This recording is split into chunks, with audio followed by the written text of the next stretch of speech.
네, 오늘 예배 오신 여러분들 다시 한번 환영하고 축복합니다.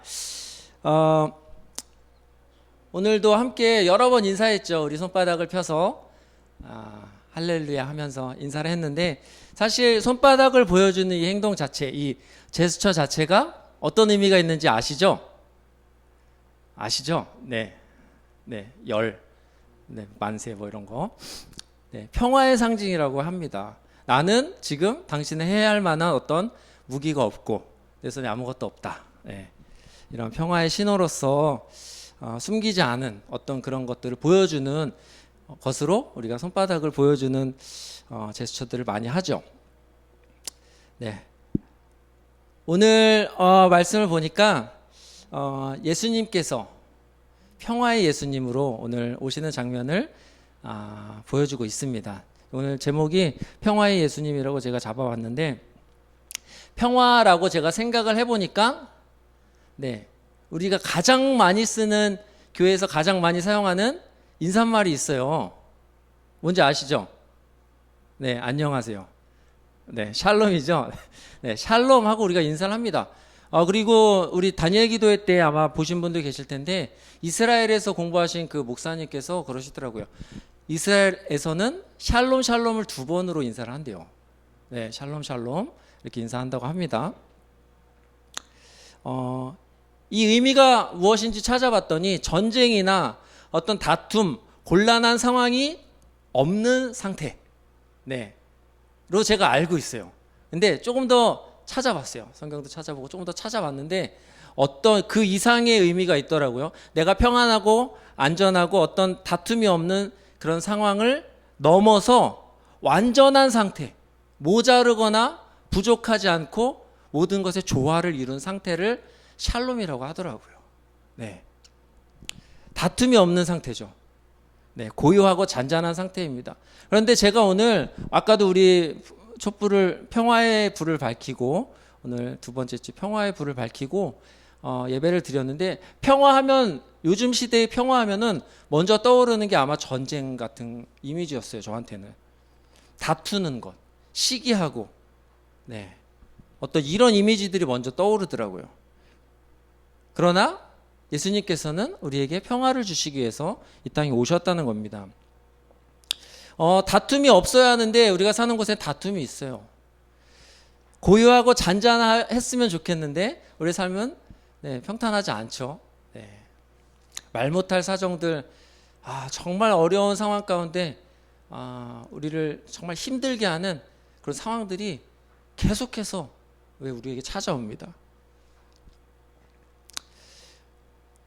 오늘 말씀에는 사실은 평화를 선포하고 있지만, 그 평화를 선포하는 그 배경에는 사실 지금 평화로운 상태가 아니라는 거예요. 땅 위에는 평화가 없다. 땅 위에는 평화가 없기 때문에 우리 오늘 읽은 본문 마지막 절에 보면은 땅에는 평화라는 그런 표현이 등장을 하게 되는데, 땅 위에는 평화가 없다는 거예요. 그 이유가 무엇일까요? 사람이 악하기 때문에 일까요? 사람은 태어날 때부터 죄인이기 때문에, 물론 우리가 그렇게 교회에서 배우고 또 우리가 신앙생활을 그렇게 하고 있지만, 사실은 사람 자체가 악한 것이 아니라 사람 속에 있는 뭐가 악한 거죠? 죄를 일으키게끔 하는 그 어떠한 존재, 영적인 어떠한 존재, 우리 사탄이라고 얘기하죠. 우리는 그 사탄 때문에 우리가 어떤 그런 전쟁과 어떤 다툼, 시기, 질투, 분노, 이런 것들이 계속해서 우리의 삶 가운데 나타나고 있다는 것입니다. 이 사탄은 사실은 타락한 천사였어요. 하나님께서 그러니까 아담과 하와를 창조하시기 전에 하나님 당신께서 경배 받으시기 위해서, 찬양 받으시기 위해서 천사를 먼저 창조하셨어요. 그리고 하나님께 봉사하도록, 경배하도록 만드셨는데, 그 중에 일부가 하나님을 어떻게 하죠? 하나님께 반란을 하고 천국으로부터 쫓겨나게 됩니다. 이제 그게 이제 성경이 말하는 우리 인간의 비극의 시작이죠. 그래서 이들은 이 천국에서 쫓겨나서 지금 우리가 사는 이 세계에서 공중 권세를 잡고 우리를 다스리려고 해요. 그래서 이들이 다스리는 곳에는 뭐가 없어진다? 평화가 없어지게 되는 겁니다. 우리 사람들이 인류가 수세기를 살아오면서 네, 몇백 몇천 년을 살아오면서 전쟁이 없었던 시기는 한 10% 정도의 시기밖에 안 된다고 해요. 그 이외에는 약탈과 전쟁과 어떤 그런 네, 평화가 없는 그런 시대를 살았다고 합니다. 네, 그렇다면 우리는 제가 이런 되게 암울한 말씀을 드리는데 그럼 우리는 평화가 없는 그냥 이 시대에서 그냥 힘들게 예수님만 믿다가 살아서 그냥 하늘나라 가는 겁니까? 네, 가서 천국을 맛보는 게 그때 비로소 평화를 맛보는 것일까요? 그게 아니고 진정한 평화는 사실 하늘나라에 있지만 이 하늘나라를 이 땅에서 맛볼 수 있도록 그리고 하늘나라를 소망할 수 있도록 하나님께서 계획하셨다는 거예요.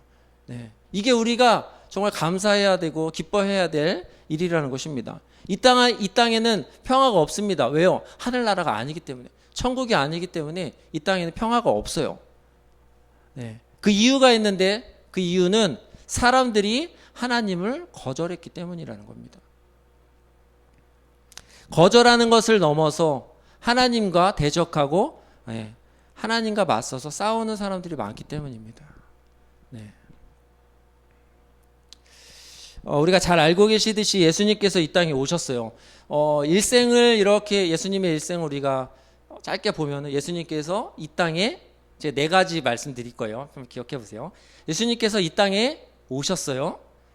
그 다음에 인간으로서 삶을 사셨어요. 네, 잘 가고 있나요? 네. 네. 그 다음에 3번째, 죄를 위해서 돌아가셨어요. 네. 4번째, 부활하셔서 하늘나라로 올라가셨어요. 자, 제가 4가지를 말씀드렸는데 사실 이 4가지가 하나님으로서 신으로서 하지 않아도 될 4가지예요. 네. 다시 한번 기억하세요. 4가지 하세요. 네. 네. 첫 번째, 이 땅에 오셨다. 네. 하나님께서 굳이 이 땅에 오셔야 될 이유가 굳이 없죠. 2번째, 인간의 삶을 사셨다. 이거 대단한 거죠. 네. 3번째, 죄를 위해서 돌아가셨다. 이거는 말도 안 되는 일이에요. 하나님으로서 정말 말도 안 되는 일이죠. 4번째, 부활하셔서 다시 하늘나라로 올라가셨다. 죽지 않으셨으면 부활할 이유도 없거든요. 네. 굳이 하지 않아도 되는 삶을 예수님께서 사셨어요. 그 이유는 예수님께서 이 세상과 하나님을 화해시키시기 위해서 이 땅에 오셨다는 겁니다. 그래야만 어떻게 돼요? 우리가 그 평화를 얻고 그 평화를 가지고 살아갈 수 있기 때문에 그래서 예수님께서 오셨다는 겁니다.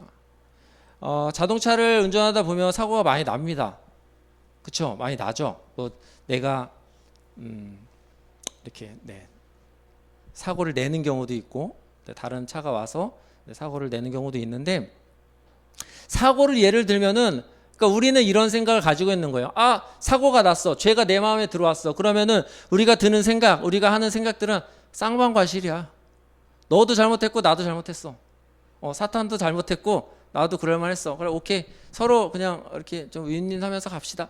어쩌면 이런 게 현대인의 코드일 수도 있어요. 그런데 하나님은 그렇게 하지 않으셨다는 겁니다. 네. 쌍방과실을 했어도 우리는 손을 먼저 내밀기도 힘들죠. 저는 그런 존재라고 생각해요. 저는 욱하고 막 그럴 수 있는데 하나님께서는 과실 100%, 우리가 과실 100%예요. 가해자야. 그런데도 우리에게 손을 먼저 내밀어 주시는, 예를 들면 그런 분이시라는 거예요. 하나님께서 만드셨던 그 타락한 천사들, 수많은 천사들을 구원하시기 위해서 이 땅에 오신 게 아닙니다. 바로 누구를요? 우리를 위해서. 우리 앉아 계시는 우리 여러분들 한 사람 한 사람을 위해서 하나님께서 이 땅에 오셨다는 거예요. 하나님과 우리 사이에 깨졌던 그 평화를 다시 회복시키시기 위해서 이 땅에 오셨다는 겁니다. 오늘 본문 보니까 누가복음 2장이에요. 2장의 말씀에 보니까 양을 치던 목자들이 나옵니다. 그 목자들에게 주님의 사자가 나타나요. 그래서 예수님의 탄생을 알려주게 되죠. 그런데 재밌는 게 있어요. 저는 이제 주일학교 때 배우기로 이제 양치다가 천사가 나타났네. 그래서 예수님이 어디 태어났으니 네, 글로 가보자. 그건 줄 알았는데 오늘 지금 보면 후반절을 보니까 천사들이 메시지를 전달하고 나서 수많은 천군과 천사들이 갑자기 등장을 해요. 네, 엄청난 천사들이 등장을 합니다. 네, 그리고 선포하죠. 지극히 높은 곳에서는 하나님께 영광이요, 땅에서는 하나님이 기뻐하신 사람들 중에 평화로다. 네. 제가 오늘 아침만 해도 이거를 암송을 하려고 그랬는데 잘 안 되네요. 네, 우리 함께 우리 이 말씀 함께 좀 읽었으면 좋겠습니다. 우리 지극히부터 함께 읽도록 하겠습니다. 지극히 높은 곳에서는 하나님께 영광이요, 땅에서는 하나님이 기뻐하신 사람들 중에 평화로다. 아멘. 네. 천사가 말한 거는 무엇이냐 하면은 선포한 거예요. 하나님의 말씀을 선포했던 거예요. 그냥 어떤 우리의 기도 제목, 천사의 기도 제목일 수도 있어요. 이 땅에 평화가 왔으면 좋겠어요, 하나님. 어떤 이런 기도 제목을 이야기한 것이 아니에요. 메시아를 기대하는 어떤 소원을 이야기한 것도 아니에요. 하나님의 하실 일을 선포했다는 것입니다. 예수님께서는 십자가의 피로써 하나님과 우리 사이의 화평을 다시 한번 이루시기 위해서 이 땅에 오셨습니다. 우리가 그래서 이 사실을 알고 신앙생활 하시고 또 어려운 상황 가운데의 삶을 살아가시면서 우리가 비관할 필요도 없을 것 같아요. 네. 이 세상에 평화가 없어. 네. 제 주위에 이런 분들이 몇 계시는데 비관하거나 막 혹은 자책을 하시거나 그러지 않으셔도 된다는 거예요. 하나님께서 평화가 없는 이곳에 우리가 사는 우리의 삶의 자리에 예수님께서 찾아와 주셔서 하나님과 우리 사이에 평화의 통로가 되어주시기 위해서 이 땅에 오셨다는 겁니다. 성령님과 함께 할 때, 그리고 우리가 주님의 말씀 묵상할 때, 또 우리 감리교회 전통대로 은혜의 수단을 사용할 때 기도, 말씀, 찬양, 전도 여러 가지가 있어요. 성만찬 여러 가지가 있어요. 이것을 행할 때 하나님께서 우리 마음 가운데 또 우리 상황에 평강을 내려주신다는 것입니다. 하나님과 우리 사이에서 화평을 이루기 위해서 오시는 예수님을 기다리는 우리 이 대림절 절기에 우리의 삶이 평화의 삶이 그리고 또 화평케 하는 자의 삶을 살아낼 수 있도록 성령님께서 함께 해주시기를 주님의 이름으로 축복합니다. 함께 기도하겠습니다. 하나님 감사합니다. 우리 대림절 두 번째 주일에 함께 모여 평화의 주제로 함께 말씀을 나누었습니다. 이 땅에 날 위해서 오신 예수님을 우리가 기억하고 또 이 평화가 없는 이 세상에 우리가 발을 붙이고 살아가지만 성령님께서 우리와 늘 동행하심을 기억하며 하늘의 소망을 가지고 살아갈 수 있도록 인도하여 주시옵소서. 예수 그리스도의 이름으로 기도드립니다. 아멘.